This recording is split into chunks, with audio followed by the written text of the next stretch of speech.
It was late October, and the cold Wisconsin air bit at my skin as I rolled down the window of my beat-up truck, the only sound coming from the faint hum of the radio. My name's Chris, and I'd always been the kind of guy who stayed out of other people's business. But that night, something drew me out onto the rural roads of Elkhorn, something I couldn't explain. It had started with a phone call. My buddy Tom was frantic on the other end, barely able to get the words out. He'd been driving along Bray Road late at night when he saw something. Chris, I swear, man, it was like nothing I've ever seen. It stood up, like a man, but it wasn't. Huge, covered in fur. It had these eyes, these yellow eyes that, damn it, they looked straight through me. I didn't believe him, of course. Tom was known for his exaggerations, especially when he'd had a few drinks. But something in his voice that night, it shook me. It was enough to make me curious, enough to make me turn off the TV and head out in search of this so-called Beast of Bray Road. The drive to Bray Road was uneventful at first. The thick woods surrounded me on both sides, their branches bare, reaching out like skeletal hands under the dim glow of my headlights. The road twisted and turned, leading deeper into the heart of the countryside. My gut told me this was a fool's errand, that I'd get to the end of the road, see nothing, and have wasted a perfectly good evening. But then I saw something. A figure, just ahead, hunched over in the middle of the road. My stomach tightened. I slowed the truck to a crawl, my headlights washing over the creature. At first I thought it was a deer, maybe a wolf. But as I got closer, the shape became clearer. It was no animal I'd ever seen. It was huge, easily 7, maybe 8 feet tall if it were standing straight. Dark fur covered its body, matted and thick. The way it moved was wrong. It wasn't natural. It dragged something across the pavement, its muscles rippling under the fur.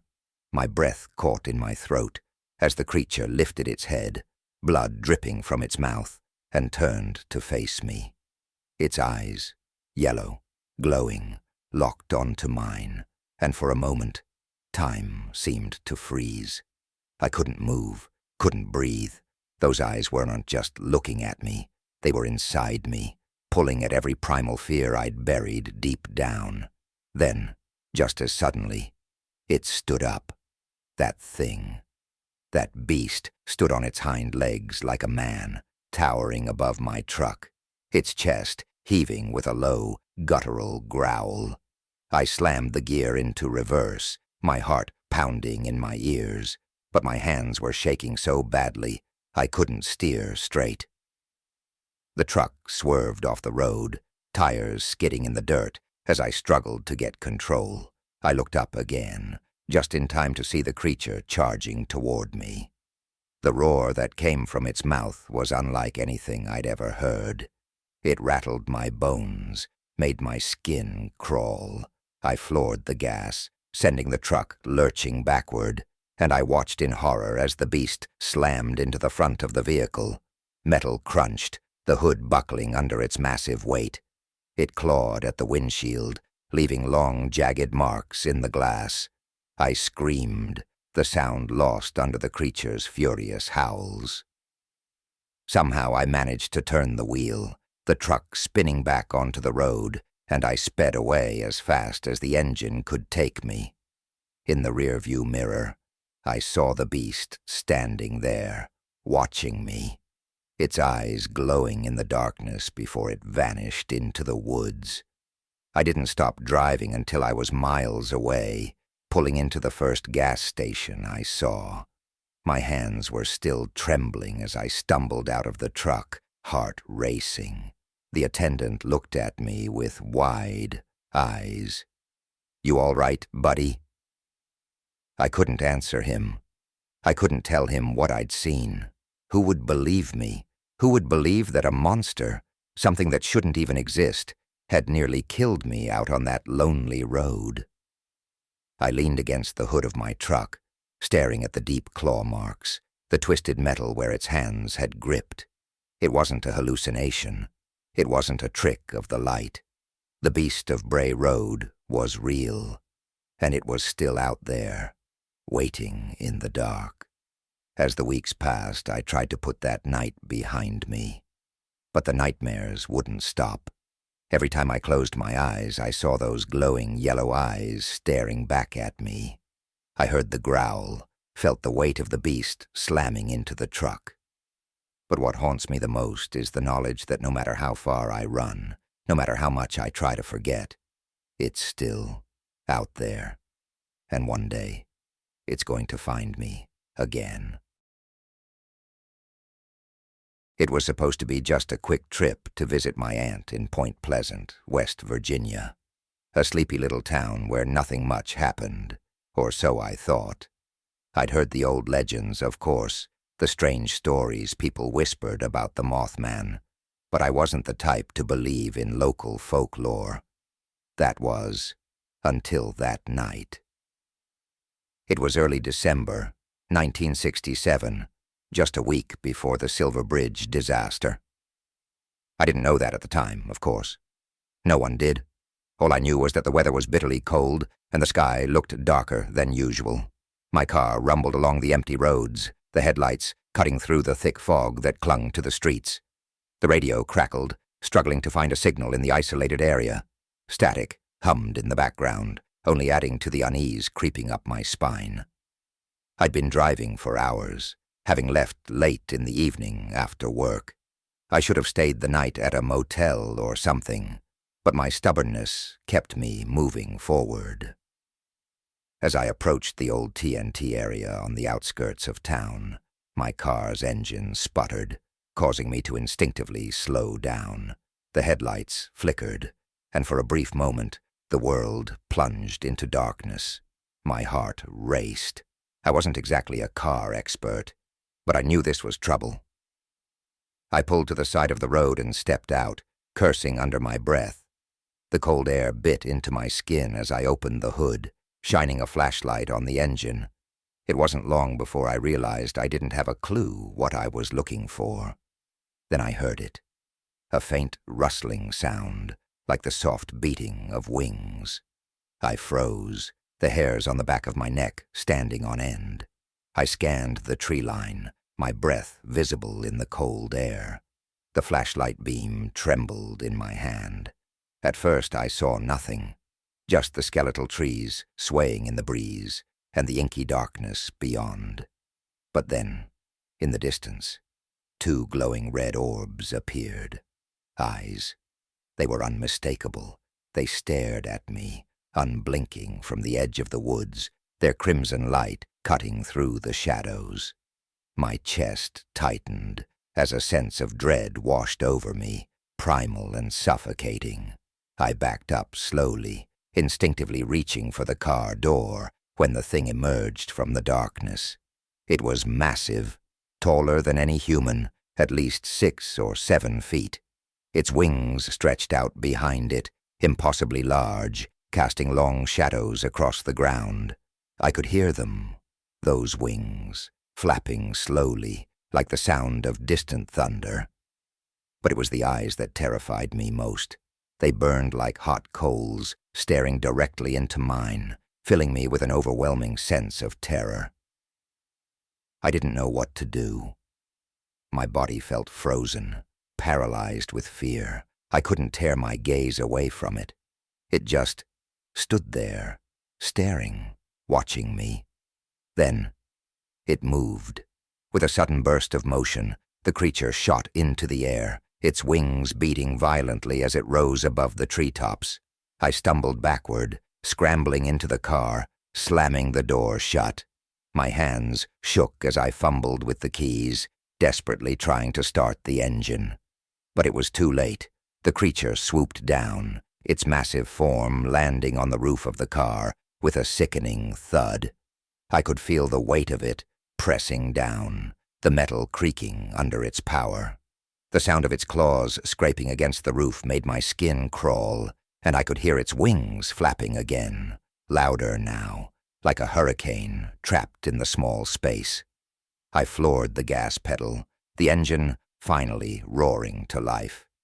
The car lurched forward, tires screeching as I sped down the deserted road.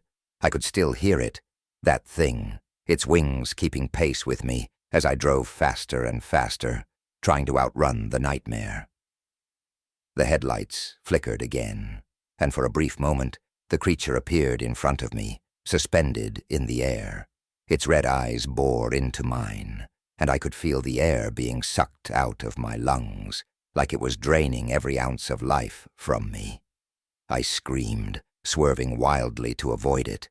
I don't remember how long I drove like that, heart pounding, hands shaking, my mind clouded with fear. But eventually, the thing disappeared. The road ahead was empty, the only sound the hum of my engine and my ragged breathing. I didn't stop driving until I reached the town center, my hands still gripping the wheel as if my life depended on it. When I finally pulled into a parking lot, I sat there for what felt like hours, trying to calm down, trying to make sense of what had just happened. I knew what I had seen. It wasn't just some animal, some trick of the light. This was something else, something unnatural. The legends of the Mothman were real. The next morning, news of the Silver Bridge collapse spread through town like wildfire. 46 people dead, the bridge gone in an instant, torn apart by a mechanical failure that no one had predicted. And yet, deep down, I knew it wasn't just an accident. In the days leading up to the collapse, people had reported seeing strange lights in the sky, and others had spoken of a winged figure lurking near the bridge. Some even claimed to have seen the creature I had encountered. I never told anyone about what happened to me that night. Who would believe me? But I couldn't shake the feeling that the Mothman wasn't just some harmless legend. It was a harbinger, a warning of the catastrophe to come. Even now, as I write this, I can still see those eyes, burning red in the darkness, watching, waiting, and I wonder if it's still out there, waiting for the next disaster to unfold. They say some legends are born out of fear, whispered around campfires and passed down through generations to scare the gullible. I never believed in any of that. Ghost stories, cryptids. They were just myths, something to laugh about over a few beers with friends. But I'm not laughing anymore. Not after what happened in the Pine Barrens. It started as a weekend getaway. The Pine Barrens in southern New Jersey had always fascinated me. Thousands of acres of dense, sprawling wilderness where you could hike for hours and never see another soul. I was drawn to its solitude. I wanted to escape the noise of city life, to clear my head, and maybe even prove to myself that those stories were just that, stories. The air was crisp when I arrived, the early autumn leaves crunching beneath my boots as I trekked deeper into the forest. The quiet was calming, almost hypnotic, with only the soft rustle of the wind and the occasional bird call breaking the silence. I found a spot far off the beaten trail, perfect for setting up camp, and within the hour, I had a fire going, crackling warmly as the sun dipped below the horizon. Night fell faster than I expected, swallowing the forest in darkness. The fire cast long, flickering shadows across the trees, and for the first time, I felt truly alone. But that was the point, wasn't it? To be alone. To test myself against the wilderness. As I sat there, book in hand, the wind seemed to die, leaving only the rhythmic chirping of crickets. I couldn't help but feel a slight unease creeping in, the kind that makes the hair on the back of your neck stand up for no reason. I shook it off, blaming the unfamiliar surroundings. I was alone in the woods, after all. My mind was just playing tricks on me. That's when I heard it, the scream. It wasn't an animal, at least not one I'd ever heard before. It was high-pitched, almost human, but distorted. like metal scraping against metal. It echoed through the trees, reverberating in the pit of my stomach. My entire body went cold. I sat frozen, straining to hear where it was coming from, but the forest had gone deathly silent. No wind, no crickets, nothing. I told myself it was just a fox or some other nocturnal animal. I was being ridiculous. But the scream, it didn't sound natural. It didn't sound right. My heart pounded in my chest, the crackling of the fire suddenly too loud, too close. I wanted to pack up and leave, but I was stubborn. I wouldn't let some noise scare me off. I returned to my book, forcing my eyes to follow the words, but my mind was elsewhere. Every snap of a twig or rustle of leaves had me on edge, my eyes darting to the shadows just beyond the firelight. Then I heard it again, this time closer, louder. It was a long, drawn-out wail that seemed to vibrate through the air, followed by the sound of something moving, something big, twigs snapping, leaves rustling. Whatever it was coming toward me. I grabbed my flashlight, my hand shaking as I flicked it on.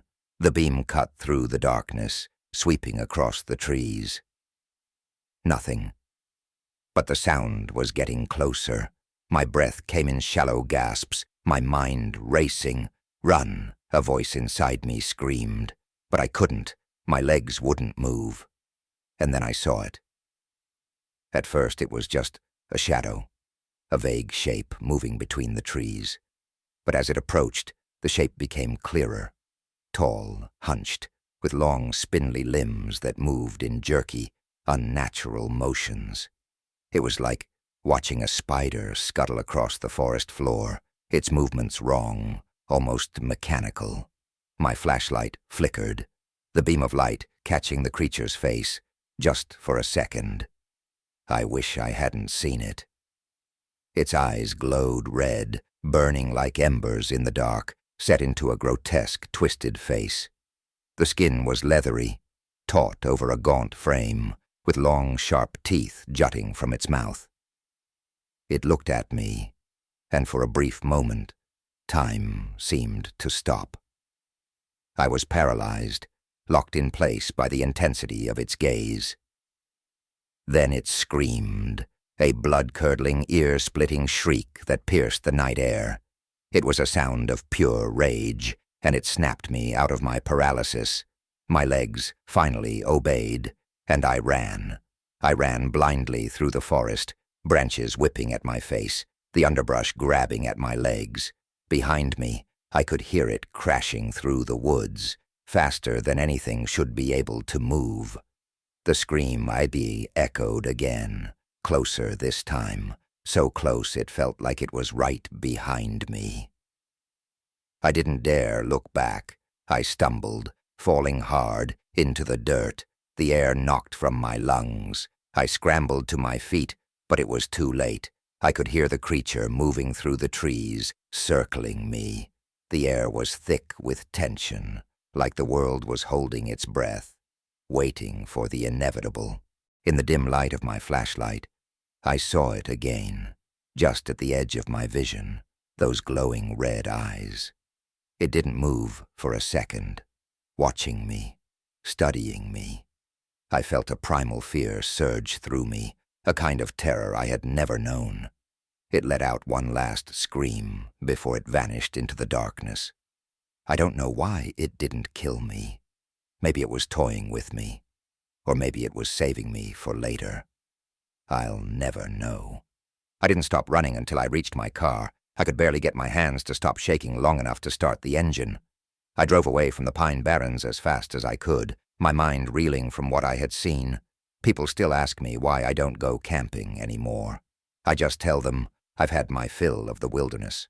I don't mention the creature, the Jersey Devil, because no one would believe me. Hell, I wouldn't believe me. But if you ever find yourself alone in the Pine Barrens, and you hear that scream, run. Don't look back. Just run. Some legends, I've learned, are real.